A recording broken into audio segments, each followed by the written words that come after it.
తొలిపలుకు channel కి స్వాగతం. నేను జ్యోతి. నేటి ముఖ్యాంశాలు చూద్దాం. ఉదయం 6 గంటలకే మోదీకి ఫోన్ చేద్దాం. ట్రంప్ వ్యాఖ్యలపై ఆసక్తికర సంఘటన. పదోన్నతి పొందిన 36 మంది డీఎస్పీలకు పోస్టింగ్ ఆర్డర్లు. ప్రజలకు అందుబాటులో ఉండాలని సీఎం రేవంత్ రెడ్డి పిలుపు. 2 రోజుల ఏపీ పర్యటనకు రాష్ట్రపతి ద్రౌపది ముర్ము. 2 స్నాతకోత్సవాల్లో పాల్గొననున్న రాష్ట్రపతి. తూర్పు కనుమల్లో పులుల సంరక్షణకు ఏపీ మహారాష్ట్ర జట్టు.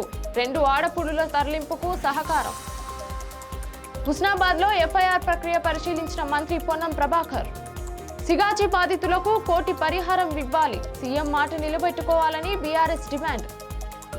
ముత్తారంలో ఇందిరమ్మ ఇంటి గృహప్రవేశం చేసిన డిప్యూటీ సీఎం. వరంగల్ పొలంలో బంగారం కలకలం. వాటాపై మాజీ యజమాని ఫిర్యాదు.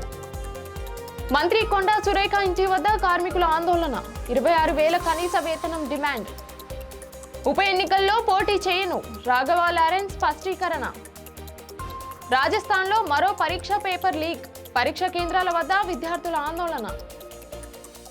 అమెరికాలోని వాషింగ్టన్ డీసీలో జరిగిన యుఎస్ఐ ఎస్పీఎఫ్ లీడర్షిప్ సమ్మిట్లో అమెరికా రాయబారి సర్జియో గోర్ ట్రంప్ మోదీ స్నేహానికి సంబంధించిన ఆసక్తికర సంఘటనను వివరించారు. మయామిలో జరిగిన యుఎస్సీ ఈవెంట్ సందర్భంగా భారత్లో ఉదయం 6 గంటలు అవుతుందని తెలుసుకున్న అధ్యక్షుడు డొనాల్డ్ ట్రంప్ ఇప్పుడే ప్రధాని నరేంద్ర మోదీకి ఫోన్ చేద్దాం, ఆయన నాలానే ఈ సమయానికి మేల్కొని ఉంటారు అన్నట్లు చెప్పుకుంటూ వచ్చారు. ఈ సంఘటన ట్రంప్ మోదీల మధ్య ఉన్న వ్యక్తిగత అనుబంధాన్ని ప్రతిబింబిస్తుందని సర్జియో గోర్ తెలిపారు. ఈ వ్యాఖ్యలు ప్రస్తుతం అంతర్జాతీయ రాజకీయ వర్గాల్లో ఆసక్తికర చర్చకు దారితీశాయి. పదోన్నతి పొందిన 36 మంది సర్కిల్ ఇన్స్పెక్టర్లకు deputy superintendent of police posting ఆర్డర్లను ముఖ్యమంత్రి రేవంత్ రెడ్డి అందజేశారు. పదోన్నతి అనేది కేవలం హోదా పెరగడం కాదని, బాధ్యత మరింత పెరగడం అని ఆయన చెప్పుకొచ్చారు. డీఎస్పీలుగా శాంతి భద్రతల పరిరక్షణ, నేరాల నియంత్రణ, ప్రజల్లో విశ్వాసం పెంపొందించే బాధ్యతలకు సమర్థంగా నిర్వహించాలని సూచించారు.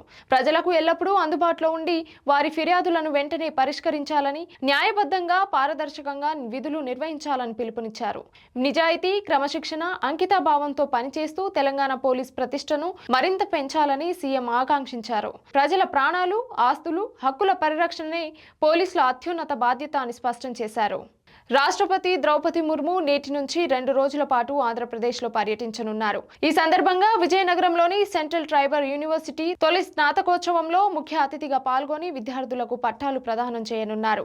అనంతరం విశ్వవిద్యాలయ అభివృద్ధి, ఉన్నత విద్యా ప్రాధాన్యతపై ప్రసంగించనున్నారు. ఇక రేపు అనంతపూర్లోని కేంద్రీయ విశ్వవిద్యాలయం స్నాతకోత్సవానికి హాజరై విద్యార్థులను ఉద్దేశించి ప్రసంగించనున్నారు. రాష్ట్రపతి పర్యటన నేపథ్యంలో 7 ప్రాంతాల్లో అధికారులు విస్తృత భద్రతా ఏర్పాట్లు చేశారు. ఈ పర్యటనతో విద్యార్థుల్లో ఉత్సాహం నెలకొంది. మహారాష్ట్ర ముఖ్యమంత్రి దేవేంద్ర ఫడ్నవీస్ తో ఆంధ్రప్రదేశ్ ఉప ముఖ్యమంత్రి పవన్ కళ్యాణ్ సమావేశమై 2 రాష్ట్రాల పరస్పర సహకారంపై చర్చించారు. ఈ సందర్భంగా ఆంధ్రప్రదేశ్ కు 2 ఆడపులులను అందించినందుకు మహారాష్ట్ర ప్రభుత్వానికి ఆయన కృతజ్ఞతలు తెలిపారు. తూర్పు కనుమల్లో పులుల జనాభా పెంపు, జన్యు వైవిధ్యాన్ని బలోపేతం చేయడంలో ఈ చర్య కీలకమని పేర్కొన్నారు. శాస్త్రీయ విధానాలతో వన్యప్రాణుల సంరక్షణకు 2 రాష్ట్రాలు కట్టుబడి ఉన్నాయని తెలిపారు. ఈ కార్యక్రమానికి మార్గనిర్దేశం చేస్తున్న కేంద్ర పర్యావరణ శాఖ మంత్రి భూపేందర్ యాదవ్ కు కూడా పవన్ కళ్యాణ్ ధన్యవాదాలు తెలిపారు. తూర్పు కనుమల్లో పులుల సంరక్షణకు ఈ భాగస్వామ్యం కొత్త ఊపు తీసుకురానుందని ఆశాభావం వ్యక్తం చేశారు.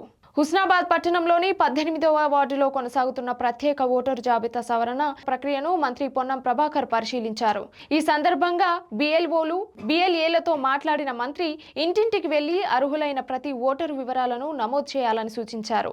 అర్హుల పేర్లు ఏవి జాబితా నుంచి మిస్ కాకుండా, ఎలాంటి తప్పులు లేకుండా పారదర్శకంగా ప్రక్రియను పూర్తి చేయాలని అధికారులను ఆదేశించారు. ఓటరు జాబితా ప్రజాస్వామ్యానికి పునాది అని పేర్కొన్న మంత్రి ప్రతి అర్హుడికి ఓటు హక్కు కల్పించేలా అధికారులు సమన్వయంతో పనిచేయాలని సూచించారు. కార్యక్రమంలో మున్సిపల్ చైర్మన్, వైస్ చైర్మన్, స్థానిక కౌన్సిలర్తో పాటు సంబంధిత అధికారులు పాల్గొన్నారు. సిగాజీ పరిశ్రమ ప్రమాదానికి ఏడాది పూర్తయిన సందర్భంగా బీఆర్ఎస్, కాంగ్రెస్ ప్రభుత్వంపై తీవ్ర విమర్శలు చేసింది. ప్రమాదంలో 54 మంది కార్మికులు ప్రాణాలు కోల్పోయినా ముఖ్యమంత్రి ప్రకటించిన 1 కోటి రూపాయల పరిహారం ఇప్పటికీ పూర్తిగా అందలేదని ఆరోపించింది. ప్రభుత్వం కేవలం ₹1,00,000 మాత్రమే ఇచ్చి కంపెనీ చెల్లించిన పీఎఫ్, ఈఎస్ఐ బీమా నిధులను కూడా పరిహారంలోకి కలిపి చూపుతోందని విమర్శించింది. భద్రతా ప్రమాణాల ఉల్లంఘనలపై యాజమాన్యంపై కఠిన చర్యలు తీసుకోవడంలో ప్రభుత్వం విఫలమైందని బీఆర్ఎస్ పేర్కొంది. సీఎం ఇచ్చిన హామీ ప్రకారం ప్రతి బాధిత కుటుంబానికి షరతులు లేకుండా ₹1 కోటి పరిహారం వెంటనే చెల్లించాలని డిమాండ్ చేసింది. ఖమ్మం జిల్లా ముదిగొండ మండలం ముత్తారం గ్రామంలో ఇందిరమ్మ ఇళ్ల పథకం కింద నిర్మించిన ఇంట్లోకి రాష్ట్ర ఉప ముఖ్యమంత్రి మల్లు భట్టి విక్రమార్క గృహప్రవేశం నిర్వహించారు. నారా పొంగు రమేష్ కుటుంబంతో కలిసి కొబ్బరికాయ కొట్టి ఇంటిని ప్రారంభించారు. పేదలకు సొంతింటి కలను సాకారం చేయడమే తెలంగాణ ప్రభుత్వం లక్ష్యమని ఈ సందర్భంగా భట్టి విక్రమార్క తెలిపారు. ఇందిరమ్మ ఇళ్ల పథకం ద్వారా అర్హులైన ప్రతి పేద కుటుంబానికి గౌరవప్రదమైన నివాసాన్ని అందిస్తామని చెప్పుకొచ్చారు. ఈ పథకం కేవలం ఇళ్ల నిర్మాణం మాత్రమే కాదని వేలాది కుటుంబాలకు భద్రత, ఆత్మగౌరవం, కొత్త ఆశలను అందించే సంక్షేమ కార్యక్రమం అని పేర్కొన్నారు. పేదల సంక్షేమం, సమగ్ర అభివృద్ధి రాష్ట్ర ప్రభుత్వ ప్రధాన లక్ష్యమని ఆయన స్పష్టం చేశారు. వరంగల్ జిల్లా కోపకులపాడులో ఓ వ్యవసాయ పొలంలో బంగారం లభించడం సంచలనంగా మారింది. 6 ఎకరాల భూమిలో కలుపు తీస్తుండగా కూలీలకు సుమారు 50 తులాల బంగారం దొరికినట్లు సమాచారం. అయితే 5 ఏళ్ల క్రితం ఆ భూమిని విక్రయించిన మాజీ యజమాని తనకు వాటా ఇవ్వకుండా ప్రస్తుత యజమాని, కూలీలు బంగారాన్ని పంచుకున్నారని పోలీసులను ఆశ్రయించాడు. గతంలో కూడా ఇదే భూమిలో బంగారం లభించినట్లు స్థానికులు చెబుతున్నారు. ఈ ఘటనతో ఒకసారి భూమి విక్రయించిన తర్వాత అందులో లభించే సంపదపై మాజీ యజమానికి హక్కు ఉంటుందా అనే అంశంపై చర్చ సాగుతోంది. ఇదిలా ఉండగా బంగారం దొరికిందనే వార్తతో పలువురు రాత్రి వేళల్లో ఆ పొలంలో తవ్వకాలు జరుపుతున్నట్లు తెలుస్తోంది.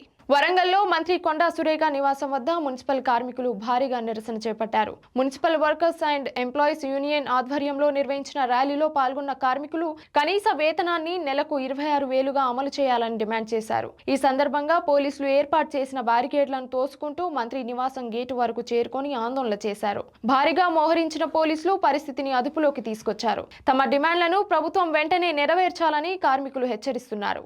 తిరుచి ఈస్ట్ అసెంబ్లీ నియోజకవర్గ ఉప ఎన్నికల్లో తాము పోటీ చేయడం లేదని ప్రముఖ నటుడు, దర్శకుడు రాఘవ లారెన్స్ స్పష్టం చేశారు. రాజకీయాల్లోకి వస్తున్నారన్న ప్రచారాన్ని ఆయన చెక్ పెట్టారు. ప్రస్తుతం తన పూర్తి దృష్టి సామాజిక సేవా కార్యక్రమాలు, సినిమా ప్రాజెక్టులపైనే ఉందని తెలిపారు. ఎన్నికల బరిలో నిలిచే ఆలోచన తనకు లేదని, దీనిపై వస్తున్న ఊహాగానాలను నమ్మొద్దని మీడియా ద్వారా వెల్లడించారు. దీంతో ఆయన రాజకీయ అరంగేట్రంపై గత కొద్ది రోజులుగా సాగుతున్న ప్రచారానికి తెరపడింది.